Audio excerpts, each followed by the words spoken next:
Collector గారు కూడా అదే పందాలో ఉన్నారు. గ్రీవెన్స్ రిట్రెసల్ మెడికల్ కానీ రెవెన్యూ కానీ ఎక్కువగా రెవెన్యూలోనే మనకి ఎక్కువ ప్రాబ్లమ్స్.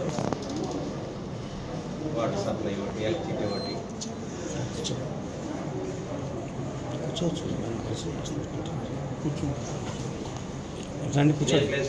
మీడియా సోదరులకు ధన్యవాదాలు తెలియజేస్తాం. మరి వాళ్ళ సోమవారం ఇంతకుముందు స్పందన అనే కార్యక్రమంలో ప్రతి సోమవారం ప్రతిపక్ష నేతగా స్పందన కార్యక్రమానికి వచ్చేవాళ్ళం. ప్రజా సమస్యల్ని వెలికితీసి వారికి న్యాయం చేయడానికి కలెక్టర్ గారిని కలవడం జరిగేది. మరి అదే ప్రజా సమస్యల పరిష్కారానికి ఇవాళ స్పందన కార్యక్రమాన్ని పేరు మార్చి మీకోసం అనే కార్యక్రమాన్ని పెట్టడం జరిగింది. మరి ఈ కార్యక్రమంలో కలెక్టర్ గారిని, డిఆర్ఓ గారిని, అదేవిధంగా పల్నాడు జిల్లాలో ఉన్న ఆఫీసర్లు మొత్తం కూడా కలవడం జరిగింది. మేమందరం కోరేది ఒకటే, ప్రజా సమస్యల్ని స్వీకరించే కార్యక్రమాన్ని మొదలుపెట్టారు. నారా చంద్రబాబు నాయుడు గారి మాటగా ఇవాళ కలెక్టర్ గారిని కలిసాము, అధికారులు కలవడం జరిగింది.